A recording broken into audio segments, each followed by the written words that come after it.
Bonjour à tous. On entend. Parfait. Bonjour à tous. Donc, bienvenue à ce webinaire organisé dans le cadre du Joli Mois de l'Europe. Aujourd'hui, la thématique abordée sera celle des brevets, des marques, des dessins et des modèles, la propriété intellectuelle et comment faire pour protéger donc, vos créations, vos innovations et créer de la valeur pour votre entreprise.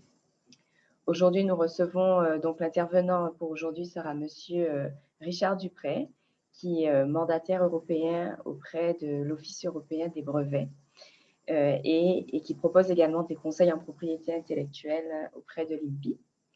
Alors, juste avant de démarrer ce webinaire, je vais simplement vous donner quelques règles. Donc, premièrement, pensez à couper vos micros et vos caméras pour laisser le maximum de bande passante.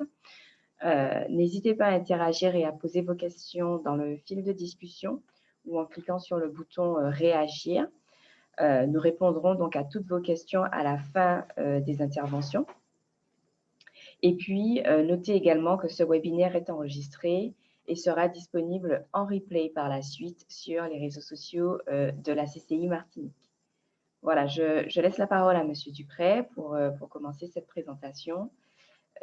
Bon webinaire à tous.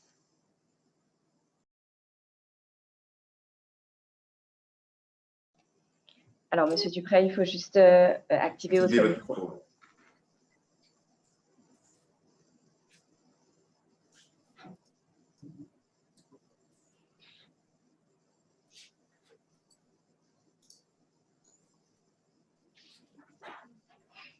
Ah, le micro est toujours désactivé pour vous, Monsieur Dupré.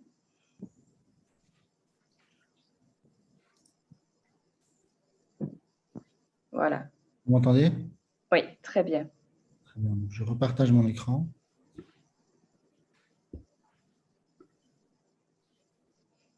Vous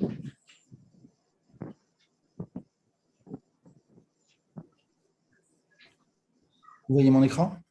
Oui, très bien. Merci. Vous pouvez commencer. Donc, merci beaucoup pour cette introduction. Donc, oui, Richard Dupré. Donc, l'objectif de la présentation de ce jour, c'est de présenter les différents droits de propriété industrielle que sont les brevets, les marques, les dessins et modèles et la possibilité d'utilisation de ces droits pour protéger vos innovations et créer de la valeur pour votre entreprise et également pour obtenir des financements grâce à ces différents droits de propriété industrielle. Donc, surtout, n'hésitez pas à m'interrompre au cours de la présentation si vous avez des questions. Donc, Richard Dupré, je suis conseiller en propriété industrielle, mandataire européen devant l'Office européen des brevets, ce qui me permet de représenter les sociétés devant l'INPI, l'Institut national de la propriété industrielle en France, également devant l'Office européen des brevets en Europe et devant l'Organisation mondiale de la propriété intellectuelle. J'ai exercé au sein de différentes structures. J'ai exercé au sein d'une PME, d'un groupe du CAC 40. J'ai également exercé à New York dans un cabinet d'avocats américain et j'ai été associé d'un cabinet parisien. J'ai créé mon cabinet en 2019. Donc, le plan de la présentation va se dérouler en 5 parties. Donc, une première partie qui va introduire les différents droits de propriété intellectuelle qui sont applicables à un même produit. Et ensuite, je vais vous fournir quelques exemples de brevets, marques, dessins et modèles, ainsi que leurs procédures d'obtention. Et puis, nous finirons sur des mécanismes de financement permettant d'obtenir des liquidités financières pour vos entreprises grâce aux droits de propriété intellectuelle.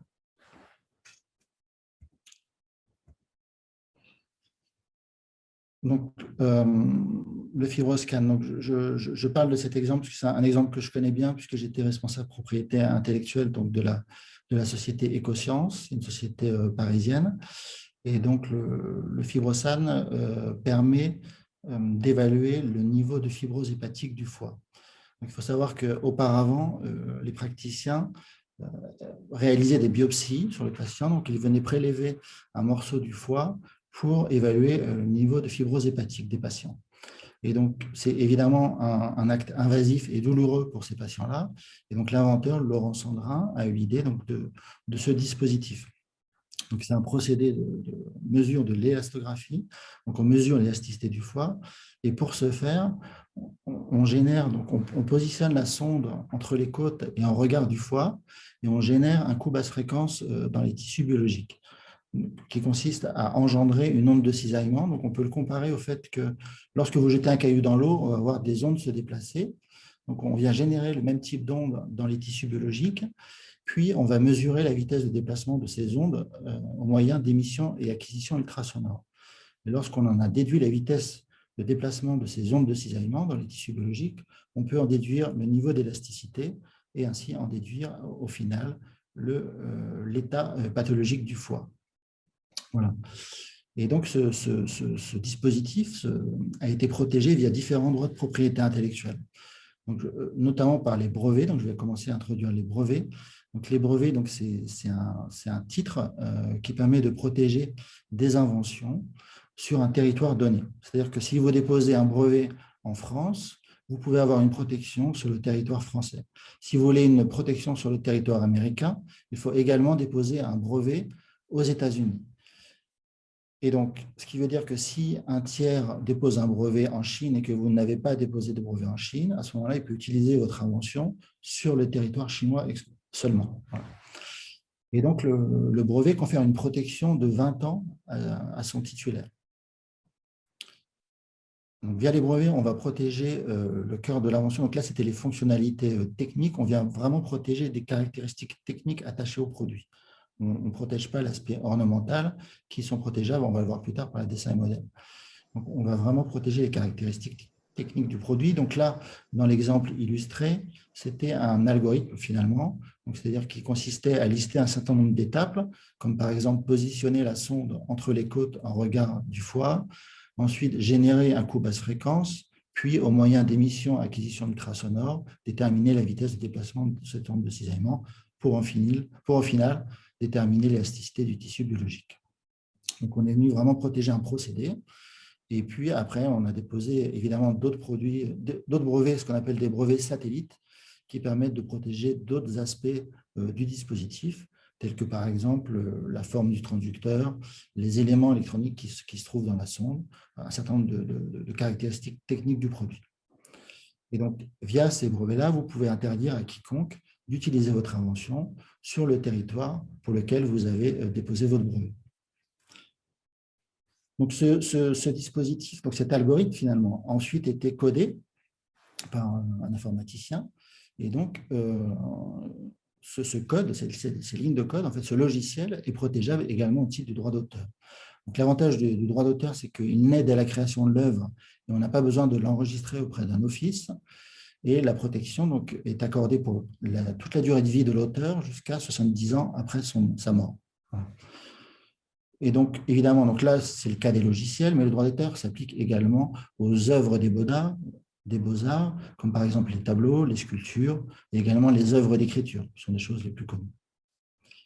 Donc ensuite, le dispositif a été protégé également via des dessins et modèles.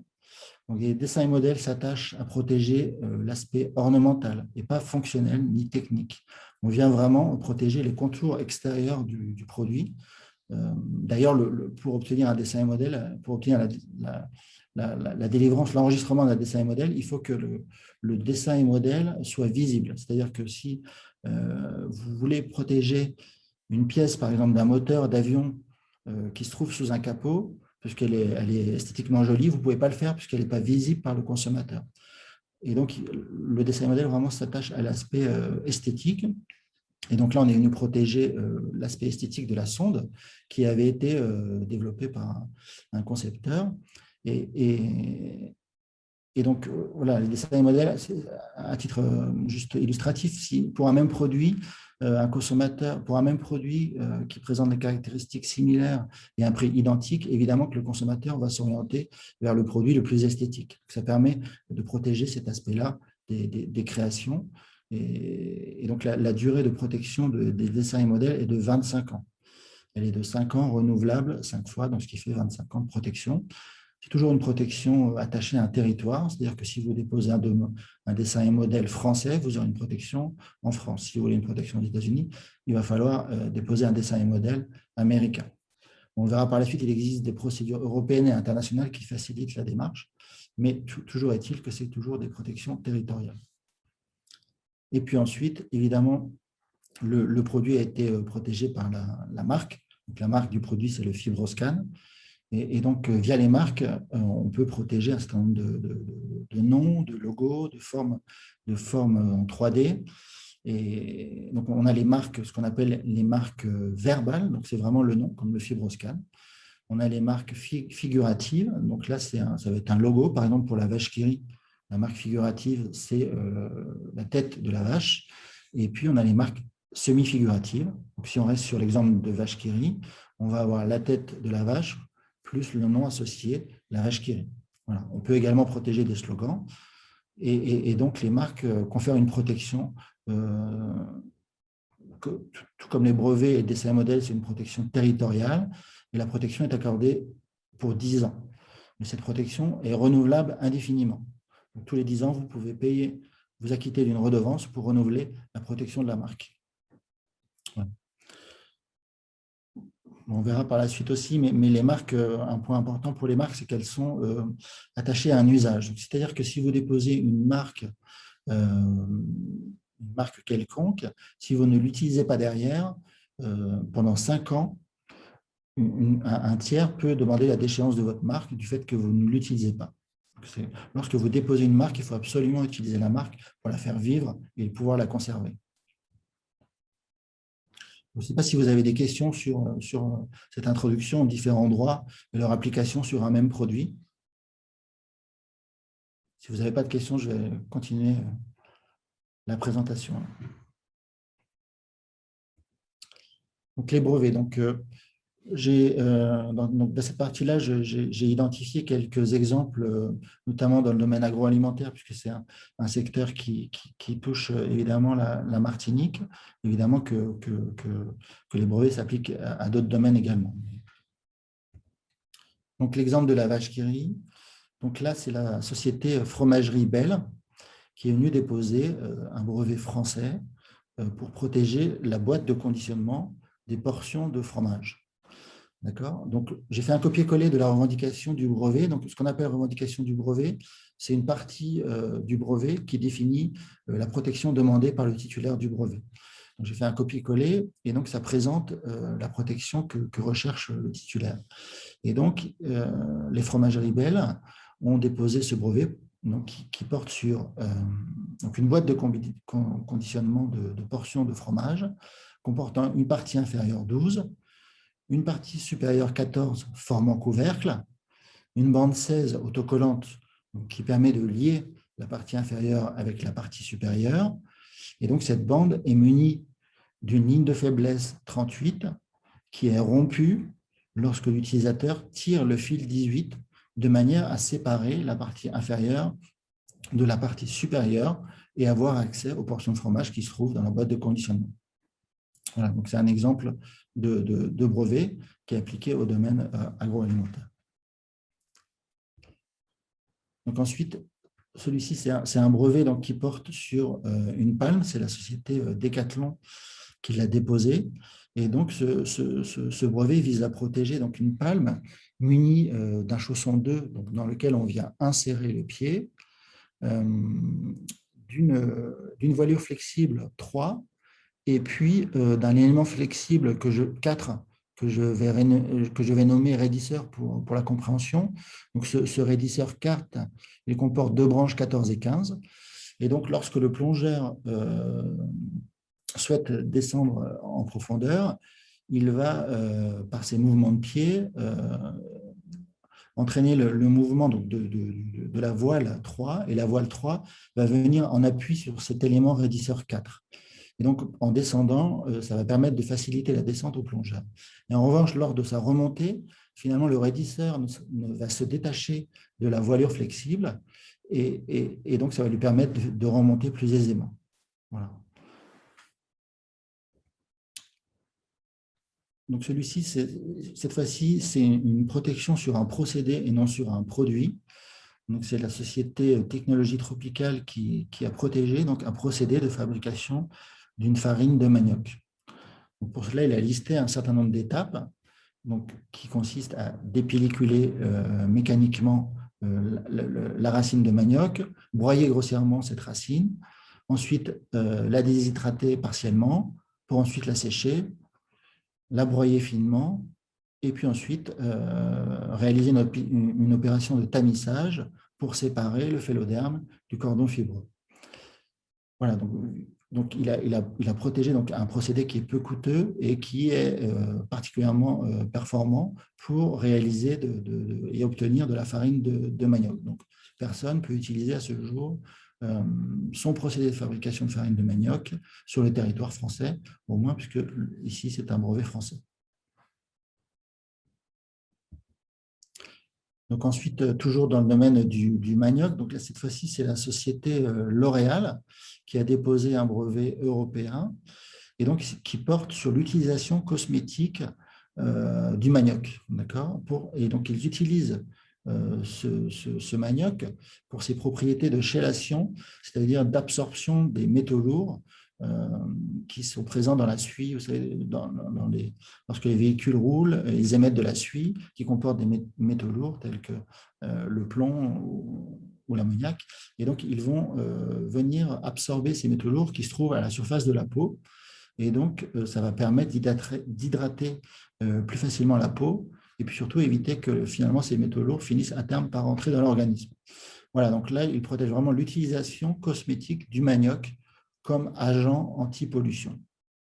Donc, ça reste toujours le manioc, mais pour une autre application. Et toujours dans le domaine du manioc, c'est pour illustrer vraiment qu'avec un même produit, on peut protéger finalement différentes applications. Un procédé de fabrication de farine, une utilisation cosmétique, et là, c'est la fabrication d'un produit, donc c'est des tortillas sans gluten qui sont fabriquées à partir d'un mélange de 3 farines. Ce mélange de 3 farines représente 50 à 60% du poids de la composition, et donc ces farines sont composées de la farine de tapioca, de la farine d'avoine et de la farine de quinoa. Et ensuite, cette composition comporte également 30% d'eau. Donc, cet assemblage, cette composition particulière permet de créer une tortilla facile à digérer et puis qui est moelleuse et souple, de manière à pouvoir facilement la travailler pour y positionner des ingrédients, des préparations alimentaires. Voilà. Donc là, ici, c'est la société Gen Mills qui a déposé ce brevet. Et donc, elle a demandé la protection via une demande, ce qu'on appelle internationale. On va le voir par la suite.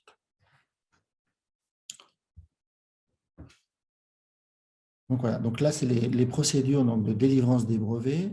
Donc, sur ce slide, je vais illustrer la procédure de délivrance d'un brevet français.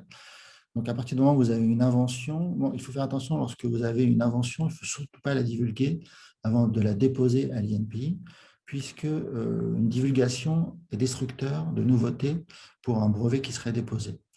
Donc, avant de divulguer, avant de communiquer à l'extérieur sur votre invention, il faut absolument penser à la protéger via un brevet dans un premier temps. Une fois que ce brevet sera déposé, vous serez en mesure de communiquer sur votre invention.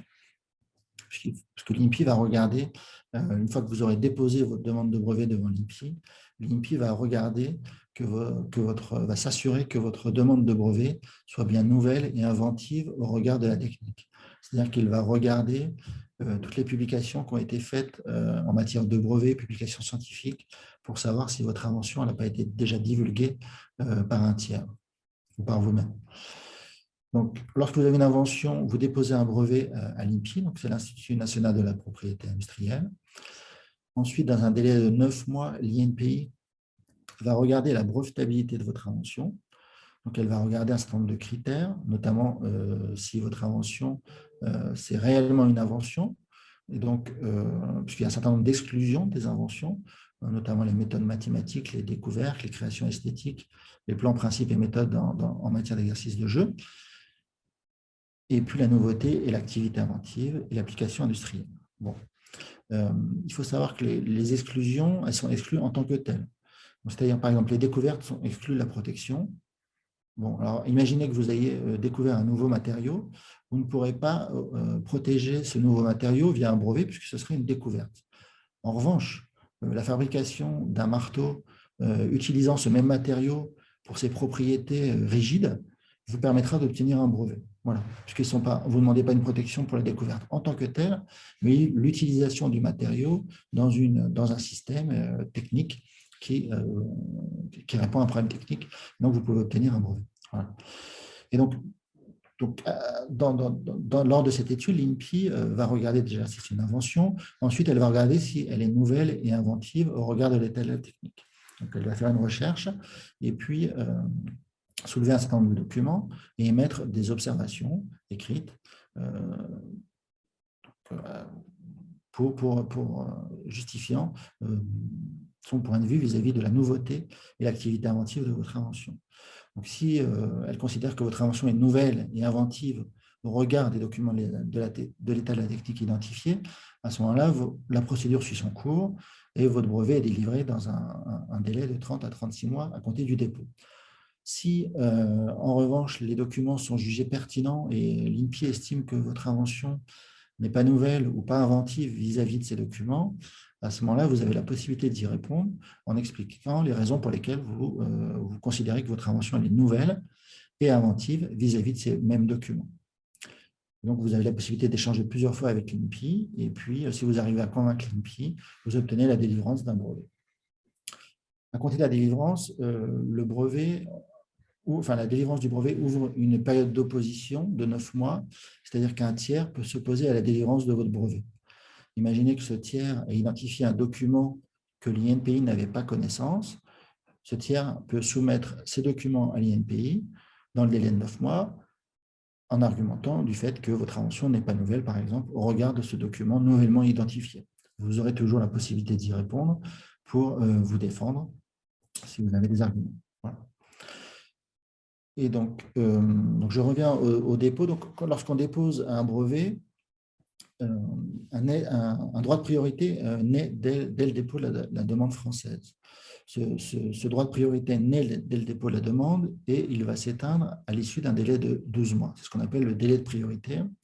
Et donc, il permet de retarder finalement ce qu'on appelle la période d'extension, puisque ici, on a demandé un brevet français pour le territoire français, mais si on veut aller à l'étranger, on a la possibilité de le faire dans le délai de 12 mois à compter de la date de dépôt français, ce qu'on appelle le délai de priorité.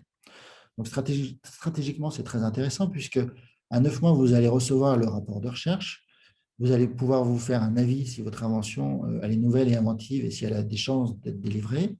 Et au regard de ce rapport de recherche, vous allez décider si vous souhaitez demander une protection à l'étranger ou pas. Donc, ça permet de reporter les coûts d'extension 12 mois après le dépôt, en ayant connaissance du rapport de recherche qui est émis par l'INPI.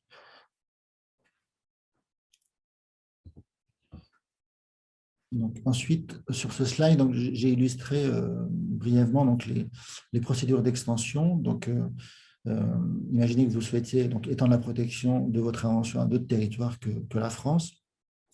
Vous avez plusieurs choix. Vous pouvez utiliser la voie nationale, c'est-à-dire que si vous voulez une protection sur le territoire américain, vous allez déposer un brevet américain à l'issue des 12 mois, revendiquant la priorité du dépôt français. Donc, ce qui signifie qu'un tiers qui aurait publié un document dans le délai de priorité, eh bien, ce document ne sera pas opposable à votre demande américaine, puisque la demande américaine bénéficiera de la date de dépôt français pour ce qui est des antériorités. Ensuite, donc, pour la voie nationale, vous allez pouvoir déposer un brevet dans les pays pour lesquels vous souhaitez une protection, en fonction évidemment de vos marchés et puis de l'emplacement de vos concurrents, pour les empêcher de fabriquer ou de vendre sur tel ou tel marché. Il existe également une voie européenne, donc c'est un brevet européen. Vous allez déposer un brevet auprès de l'Office européen des brevets. Et puis, on a une procédure unifiée. Enfin, ce n'est pas un titre unifié, mais la procédure, en tout cas, elle est unifiée. On va regarder la brevetabilité. L'Office européen des brevets va regarder la brevetabilité de votre invention. Et puis, s'il le délivre, après, ce brevet européen, il va se séparer en un faisceau de brevets. Vous allez devoir le valider dans les pays pour lesquels vous voulez une protection en Europe. Vous allez payer une taxe auprès de chacun des pays pour avoir cette protection en Europe. Donc, ça permet d'avoir une seule procédure pour tout le territoire européen. Ça simplifie les démarches. Et puis, vous avez également la voie PCT, donc c'est une demande de brevet international. Donc, cette fois-ci, vous déposez un brevet auprès de l'OMPI, l'Organisation mondiale de la propriété intellectuelle.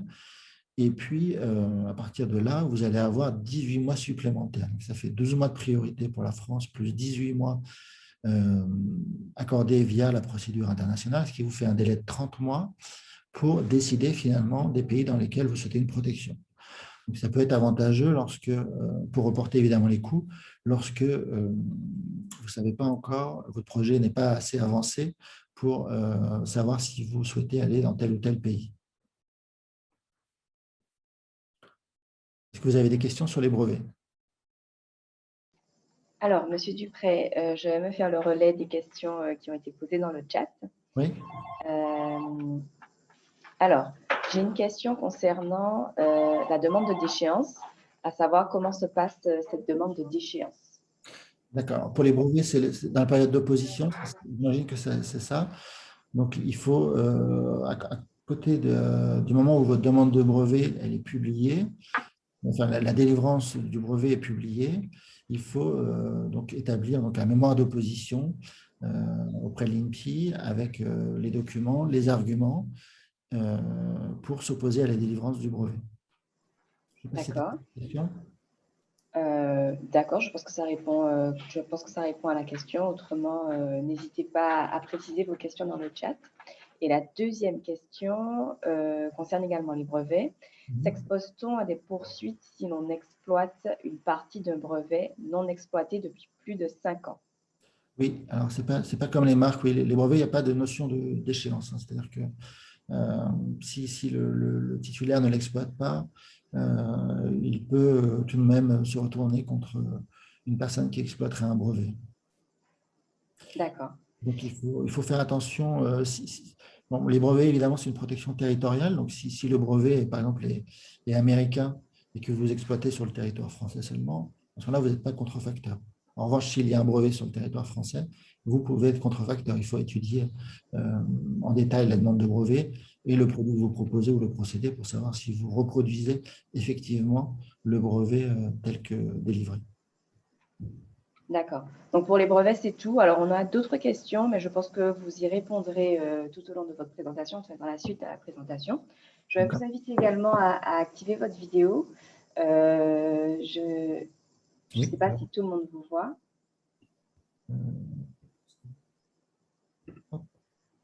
Voilà, très bien. Et du coup, pour les brevets, c'est tout. Vous pouvez donc continuer. Merci.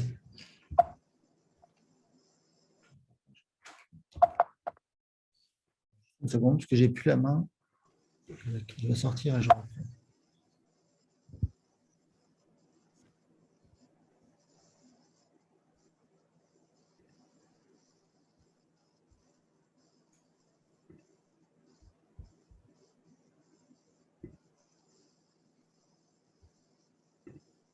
Voilà. Est-ce que vous voyez mon écran?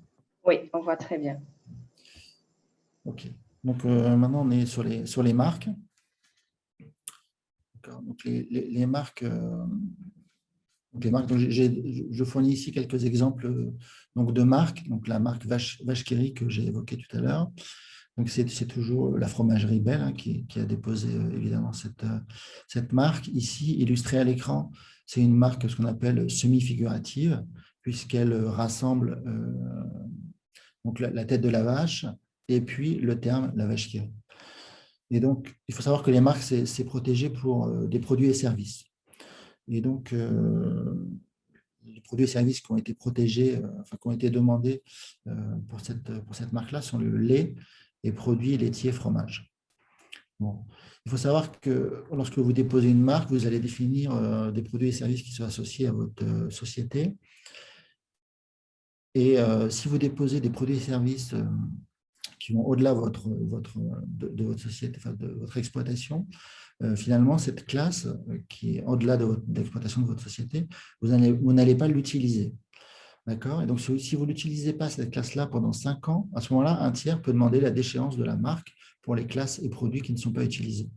Donc, il faut vraiment faire vivre cette marque. Si vous déposez une marque pour des produits et services spécifiques, il faut absolument l'utiliser dans la période de 5 ans.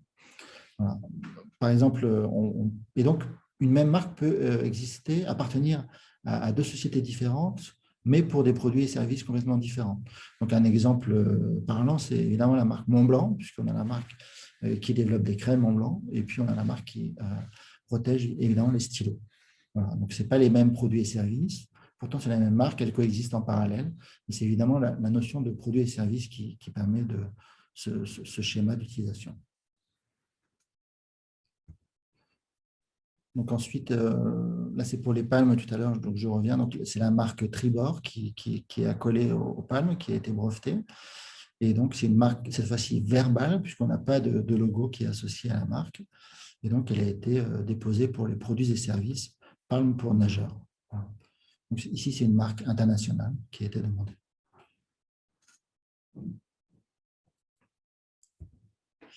Ensuite, la marque L'Oréal, donc là c'est une marque européenne, c'est une marque verbale, tout comme la marque précédente, et puis elle a été protégée donc, pour les ingrédients pour la préparation cosmétique. Évidemment, c'est l'utilisation du manioc pour ses propriétés cosmétiques. Et ensuite, la société Jen Mills, qui développe les tortillas sans gluten, a déposé la marque européenne Old El Paso, pour les produits et services, farine et préparation faites de céréales. Voilà. Ici, c'est la procédure d'enregistrement en France des marques. Il faut savoir qu'une marque, pas comme les brevets, même si elle a déjà été divulguée, vous pouvez quand même la déposer si elle n'est pas détenue par un tiers. Hein. Si un tiers ne l'a pas enregistrée, évidemment, vous pouvez tout de même la déposer. Ce que l'INPI va regarder, c'est le fait que votre marque ne doit pas décrire les produits et services associés à votre marque. Imaginons que vous souhaitiez développer la marque bagnole pour des classes de produits et services associés à une voiture. À ce moment-là, ça sera rejeté puisque le terme bagnole va désigner les produits et services pour lesquels vous souhaitez une protection.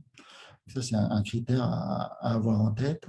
Et puis, il faut également que votre marque ne soit pas trompeuse.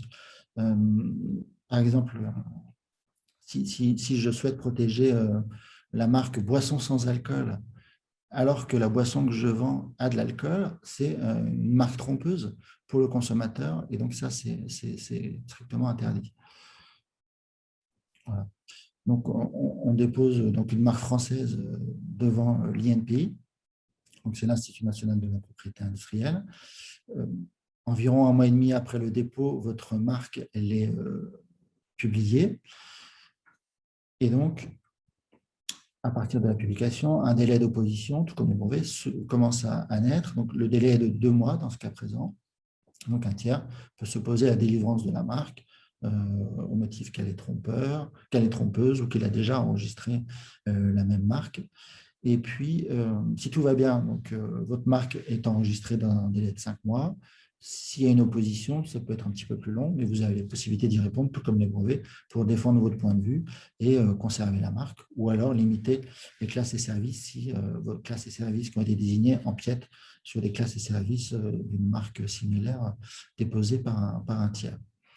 Et donc, tout comme les brevets, vous avez un délai de priorité. Cette fois-ci, il n'est pas de 12 mois, mais de 6 mois pour étendre la protection de votre marque sur un territoire étranger.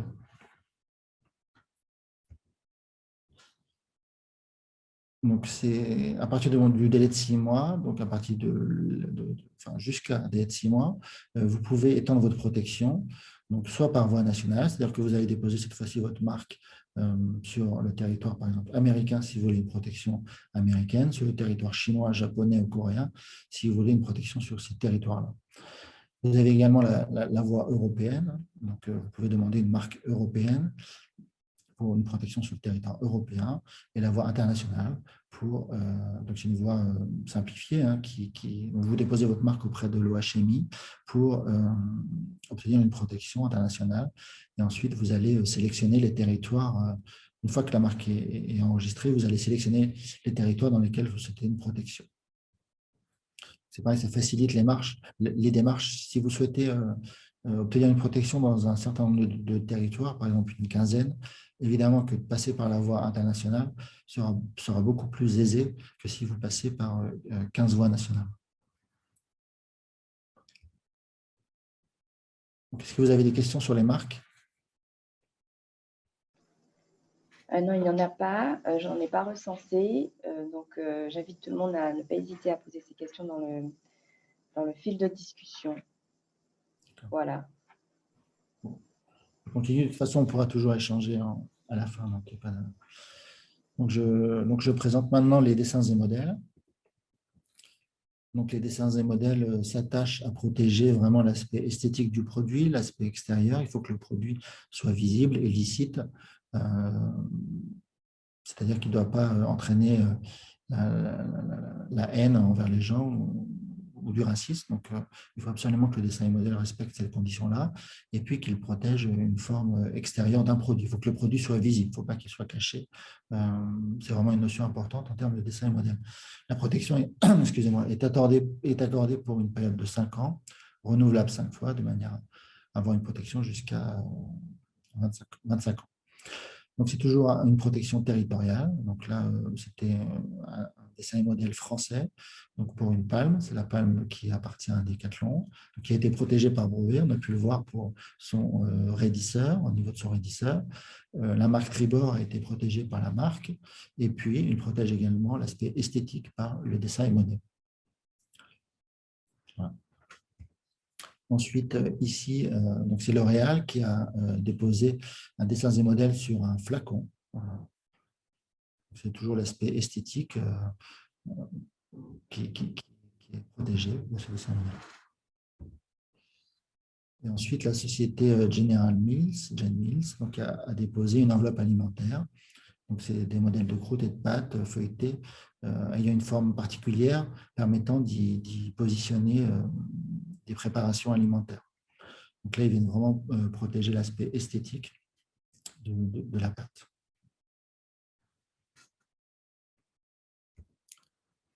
Donc la procédure d'enregistrement en France. Donc là, les dessins et modèles, pour obtenir un dessin et modèle, il faut qu'il soit nouveau. C'est-à-dire qu'il ne doit pas avoir été divulgué avant le dépôt de votre dessin et modèle. Et une exception près, c'est que dans le cadre des dessins et modèles, on accorde aux demandeurs un délai de grâce de 12 mois. C'est-à-dire que si vous divulguez votre dessin et modèle aujourd'hui, vous avez un délai de 12 mois pour déposer votre dessin et modèle à l'INPI. Et voilà, donc cette divulgation, finalement, ne détruira pas la nouveauté de votre dessin et modèle. Mais c'est un cas exceptionnel. Et donc, si un tiers, en revanche, fait une publication du dessin et modèle, ce délai de grâce ne s'applique pas, évidemment, et donc il sera opposable à votre dessin et modèle. Donc, le dessin et modèle est publié et enregistré quasiment après le dépôt. Et puis, il fait naître également un délai de priorité de 6 mois, tout comme les marques, voilà, pour étendre la protection à d'autres territoires. Il faut savoir que la publication, dans le cas des dessins et modèles, elle peut être ajournée. C'est-à-dire que vous pouvez demander un ajournement de la publication jusqu'à 36 mois. Et donc, ça vous permet, dans le secret, de développer finalement votre dessin et modèle, d'effectuer les préparations, l'industrialisation. Et puis, le jour où vous êtes prêt, finalement, vous allez demander la publication. Vous avez la possibilité de le faire pendant cette période de 36 mois. Vous allez demander la publication de dessins et modèles et vous allez pouvoir commercialiser votre produit couvert par ce dessin et modèle. Voilà. Si vous ne demandez pas la publication, il sera tout de même publié automatiquement à l'expiration du délai de 36 mois.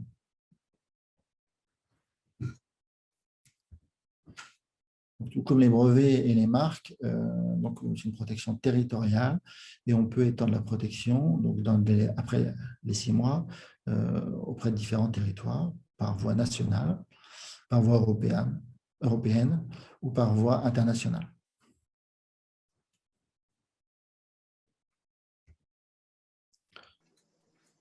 Alors, avant de passer au mécanisme de financement, j'ai quelques questions des participants, Monsieur Dupré. Donc, alors, j'ai un participant qui nous dit que sa marque a été refusée par une autre marque contenant le prénom Julie, comme la mienne, comme la sienne, pardon. Toutes les marques contenant ce nom sont refusées par la même personne, même si le domaine d'application est différent.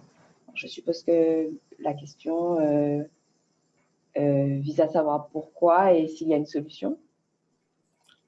Alors, vous avez reçu une notification, j'imagine que la personne a reçu une notification de l'INPI sur la marque Julie. Alors, évidemment, le problème de la marque Julie, c'est que finalement,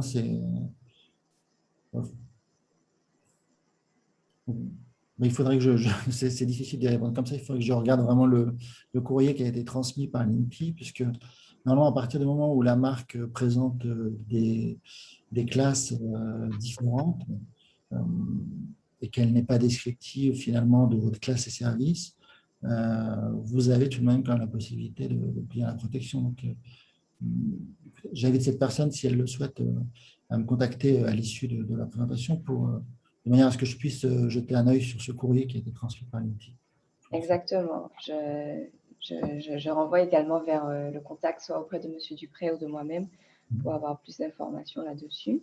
Alors, une deuxième question concerne le coût, donc les tarifs de ces dépôts, pour pouvoir faire un prévisionnel budgétaire. D'accord. Pour les marques d'essence et modèles, c'est ça? Oui, ou les marques, dessins et modèles, oui. Ouais. Alors, au niveau national, européen et également international, si c'est possible. Alors, c'est difficile de dire comme ça, hein, mais vous pouvez. Enfin, c'est des tarifs finalement comparés aux brevets qui sont assez limités. C'est à peu près 250 euros la taxe de dépôt. Et après, vous allez ajouter les classes. Plus vous avez de classes, il me semble que c'est 40, aux alentours entre 40 et 50 euros. Plus vous avez de classes supplémentaires, plus vous allez augmenter finalement le tarif du dépôt associé à la marque ou du design modèle. Voilà. D'accord. Mais vous avez des simulateurs, il existe des simulateurs, par exemple auprès de l'OHMI. Si vous tapez simulateur dépôt de marque OHMI dans Google, vous allez avoir la possibilité finalement de sélectionner les territoires pour lesquels vous voulez une protection et il va calculer automatiquement les taxes associées à cette protection-là. Donc, il est assez facile pour les marques d'essence et modèles d'obtenir une estimation via ces estimateurs. Alors, j'ai également une autre question concernant le coût. Donc, je pense que vous venez d'y répondre. Le coût du dépôt d'une marque internationale pour 3 classes. Donc, j'invite cette personne à utiliser le simulateur OHMI. Voilà, c'est ça, puisque ça va être associé non seulement aux classes, mais également aux différents territoires pour lesquels la personne souhaite une protection. Voilà. Et puis, j'ai une autre question un peu plus large cette fois-ci. Alors, qu'est-ce qui est entendu par utiliser la marque? Est-ce que ça signifie commercialiser le produit ou communiquer avec la marque? Oui, communiquer, il faut au moins communiquer, montrer qu'on utilise la marque, en tout cas qu'on a l'intention de l'utiliser, et puis que voilà, communiquer, c'est déjà un premier point. Et puis, si vous avez la possibilité de commercialiser, évidemment que c'est indiscutable. Mais le fait de communiquer, déjà, c'est très bien. D'accord. Alors, une autre question. Quand on parle de marque, parle-t-on aussi de logo? Oui, Oui. Peut-on protéger un logo et un nom ou le logo suffit-il? alors, il est possible de protéger les deux, hein. Donc, le logo seul, qu'on va après associer avec différents noms finalement, ou alors un logo associé avec un nom, des noms tout seuls. Certaines stratégies, Exactement. sociétés déposent seulement le logo, et puis comme ça, ils peuvent l'associer avec différents noms, voilà, en fonction des produits. Donc, on aura le logo avec un produit associé, et puis le même logo avec un autre nom de produit associé. Et puis une autre question, quand il s'agit d'un logo semi-figuratif, Mhm. bagnole ne peut pas être déposé, mais si je mets, par exemple, ma bagnole. Mhm. Oui, je ne le conseillerais pas. Mais bon, D'accord. ça reste quand même toujours descriptif. Évidemment, il faut que vos classes et services portent sur les voitures automobiles. Voilà, c'est quand même descriptif des produits et services qui sont associés à ma bagnole. Alors, une autre question. Pour les dessins et modèles, l'enveloppe solo est-elle suffisante ou faut-il obligatoirement déposer un modèle? Quels sont les avantages, quels avantages le dépôt d'un modèle garantit-il? Alors, par rapport au droit d'auteur, j'imagine la question. Parce que, alors, Est-ce par rapport au dessin et modèle? oui, oui, non, mais, oui, oui. Mais le dessin et modèle, bon, il faut absolument le déposer. Il faut déposer un dessin et modèle à l'INPI pour avoir un dessin et modèle. C'est une procédure d'enregistrement et il est nécessaire de le déposer auprès de l'INPI. En revanche, ce que vous pouvez faire, c'est évidemment en associant, parce qu'il faut savoir que les dessins et modèles sont combinables avec le droit d'auteur. C'est-à-dire que vous pouvez avoir la protection pour le même produit, donc l'aspect esthétique, via les dessins et modèles et via le droit d'auteur. Et le droit d'auteur, il est né à la création, le jour de la création de l'œuvre. Donc, une fois qu'elle est matérialisée, vous avez un droit qui est né automatiquement. On n'a pas besoin d'enregistrer finalement le droit auprès de l'INPI pour le droit d'auteur. En revanche, c'est toujours intéressant de déposer une enveloppe solo auprès de l'INPI pour prendre date et un jour, s'il y a un souci, pouvoir démontrer que finalement, vous avez créé cette œuvre-là à telle date et donc que vous êtes titulaire du droit d'auteur. Voilà. Mais s'agissant du dessin et modèle, le dessin et modèle, il doit absolument être déposé auprès de l'INPI. Pour avoir un dessin et modèle, il faut l'enregistrer. Merci pour cette réponse. Et puis, j'ai une question, cette fois qui concerne les brevets. Sur quel site pouvons-nous consulter les brevets, marques, modèles? Oui, alors les brevets, il y a plusieurs sites, mais vous pouvez aller sur EspaceNet, donc c'est l'Office européen des brevets qui propose ce service-là gratuitement. Donc vous pouvez faire des recherches sur EspaceNet. Vous allez sur le site de l'Office européen des brevets, vous allez pouvoir accéder à ce service-là. Il y a également l'OMPI, l'Organisation mondiale de la propriété intellectuelle, qui propose un service de recherche brevet également intéressant, accessible gratuitement. Et puis, vous avez, en ce qui concerne les marques, c'est l'INPI, ici marque. Vous pouvez faire une recherche aussi gratuitement sur les marques. Et puis, les dessins et modèles, c'est pareil, l'INPI propose un service. Et également, me semble-t-il, l'EIPO, voilà, l'organisme européen en matière de marques, dessins et modèles. Voilà. Et vous pouvez faire des recherches avec plusieurs mots-clés par demandeur, par classe. C'est des sites de recherche qui sont particulièrement performants et intéressants, évidemment, avant d'effectuer un dépôt de marque, dessins et modèles au brevet. D'accord. Alors, je vais vous laisser poursuivre la présentation et on prendra le reste des questions à la fin. Mhm.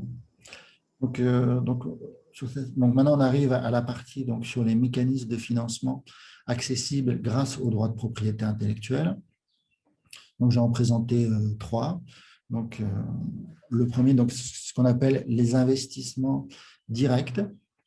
C'est-à-dire que il faut savoir que détenir un droit de propriété intellectuelle, notamment un brevet, ça augmente vos chances de 375% d'être introduit en bourse, de fusionner, d'être acheté ou de faire entrer une personne au capital, des investisseurs au capital de votre société. Donc, c'est un outil particulièrement intéressant pour le développement. Le point négatif évidemment de ce mécanisme, c'est que généralement, lorsque des investisseurs rentrent au capital de votre société, votre capital social est dilué et vous perdez une partie de votre pouvoir. Bon. Mais ça permet tout de même d'obtenir des sommes, des financements très intéressants. Donc, il existe d'autres mécanismes qui permettent d'éviter cet écueil, justement, consistant à perdre le pouvoir de votre société. Donc, il existe notamment le nantissement de brevets, le nantissement de tout droit de propriété intellectuelle. Mais ici, j'ai représenté le nantissement de brevets. Donc, c'est un mécanisme finalement qui est très peu connu, mais qui tend à se démocratiser depuis les années 2012, puisqu'on a dépassé les 2700 à compter de l'année 2013, 2700 brevets qui ont été nantis. Donc, le nantissement, c'est un peu comme un gage, en fait, finalement. Votre brevet, donc, il est évalué, la valeur financière de votre brevet, elle est évaluée. Il faut savoir que les brevets ont des valeurs qui peuvent être importantes, juste à titre illustratif. La société Kodak, donc qui détient qui détient un portefeuille de brevets de taille conséquente, au sein desquels 80%, il faut savoir que 80% des appareils photo numériques et des smartphones utilisent aujourd'hui les technologies proposées par les brevets Kodak, et donc ils reversent des redevances à la société Kodak pour l'exploitation de leurs brevets.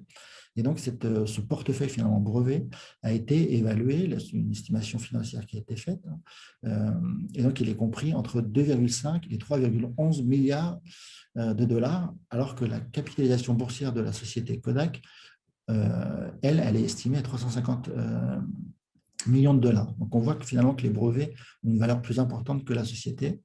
Évidemment, ceci est dû au fait que si vous sortez les brevets de la société et vous les placez dans une entité juridique avec pas de personnel, pas de frais de fonctionnement, évidemment, la société va percevoir seulement des redevances d'exploitation des brevets. Et donc, les sommes perçues, évidemment, sont colossales. Donc, il faut savoir que les brevets ont une valeur non négligeable. Et donc, lorsque vous voulez un prêt, il est possible d'évaluer la valeur financière de votre brevet, ou de votre marque, ou de votre dessin modèle, ou de l'ensemble de votre portefeuille de droits de propriété intellectuelle pour aller demander un prêt à une banque. Donc, vous allez céder fictivement la propriété de vos titres auprès de la banque, et en retour, la banque va vous accorder un prêt plus facilement, et parfois à taux avantageux.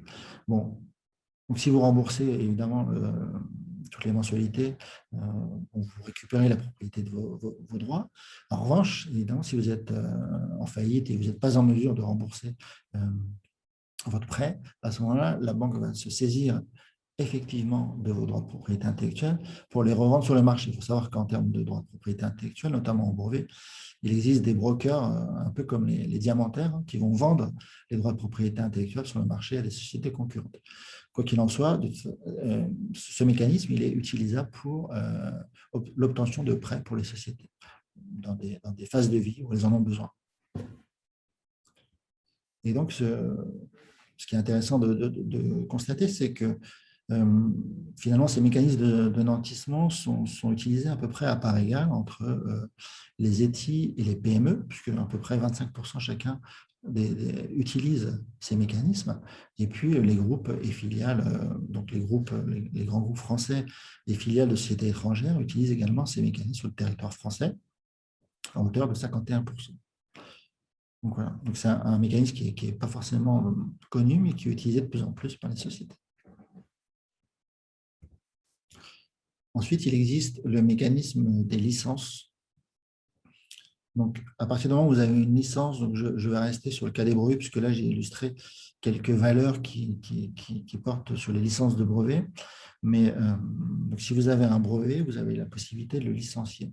C'est-à-dire si vous avez un jour une idée, et puis vous la protégez par brevet, puis vous ne sentez pas l'âme entrepreneur de développer finalement votre produit et puis le commercialiser. À ce moment-là, vous pouvez vous rapprocher d'une société tierce qui, elle, sera intéressée pour le développer et le commercialiser. À ce moment-là, vous pourrez lui accorder une licence sur votre brevet et puis elle vous reversera un pourcentage sur le chiffre d'affaires, sur le profit réalisé grâce à votre invention. C'est un cas de figure. Ensuite, vous avez un autre cas de figure. Vous déposez votre brevet en France, vous l'exploitez en France, et puis finalement, vous n'avez pas l'intention, vous n'avez pas l'envie de le développer sur le territoire américain, puisqu'il faut ouvrir une usine, il faut embaucher un certain nombre de personnes, et puis gérer cette phase très difficile, ne vous intéresse pas.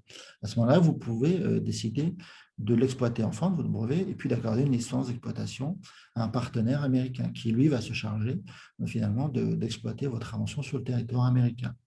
Et donc, il vous versera en contrepartie, toujours pareil, des redevances sur l'exploitation de votre invention sur le territoire américain.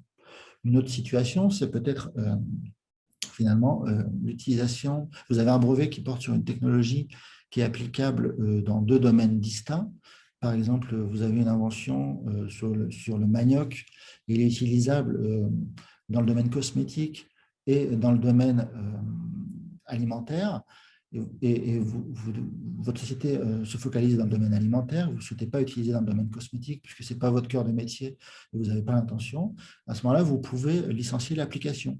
Donc, vous allez exploiter l'application alimentaire via votre société et puis licencier à un tiers l'exploitation cosmétique de votre brevet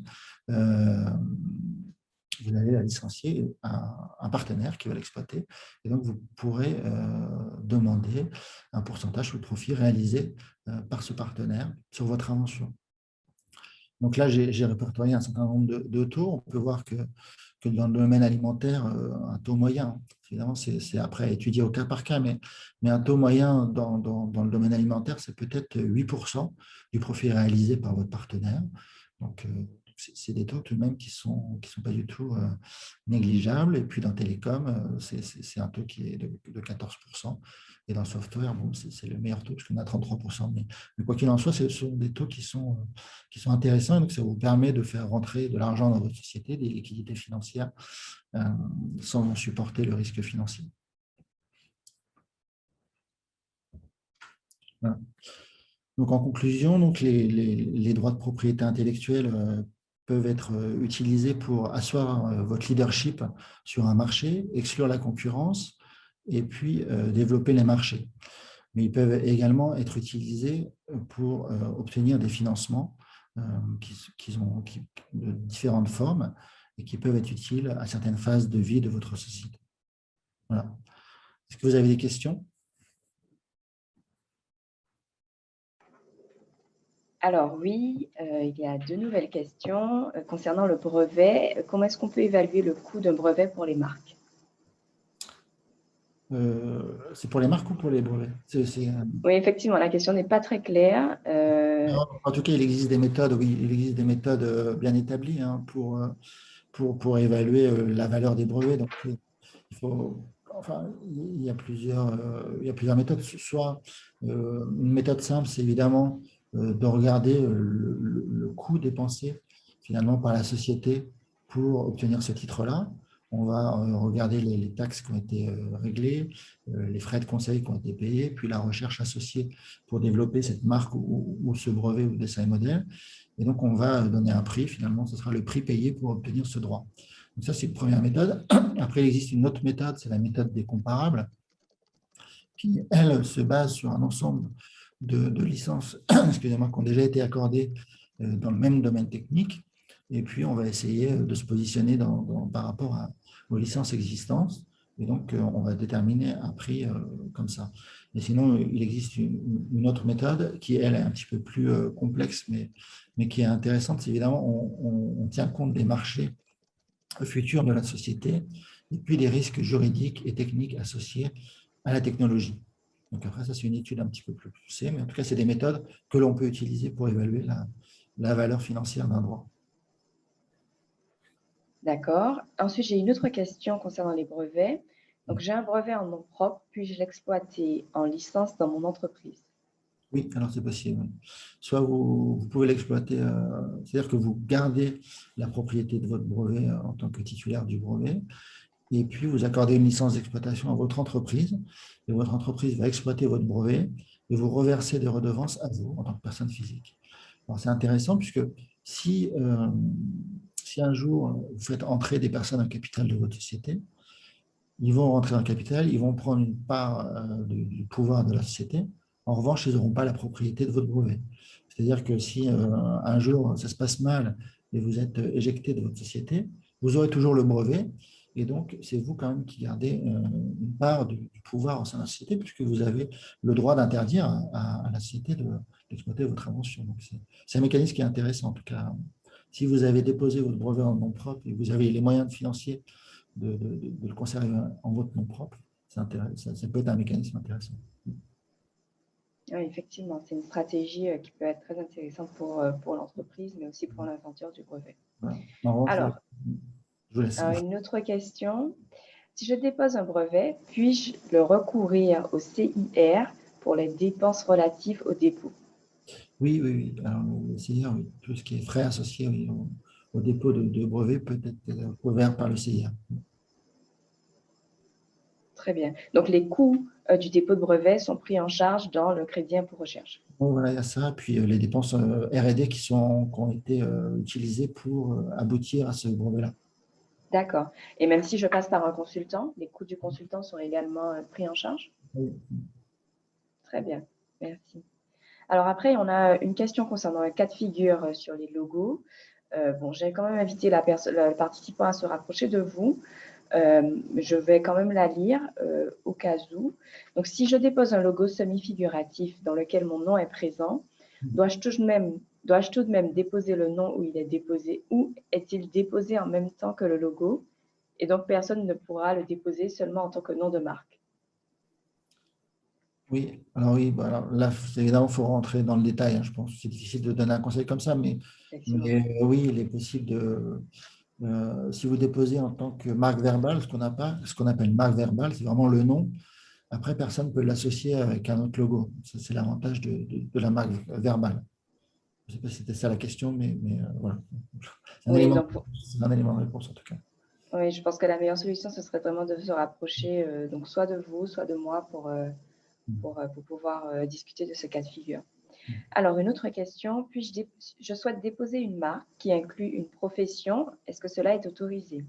Par exemple, mandataire successoral, plus le nom de la personne.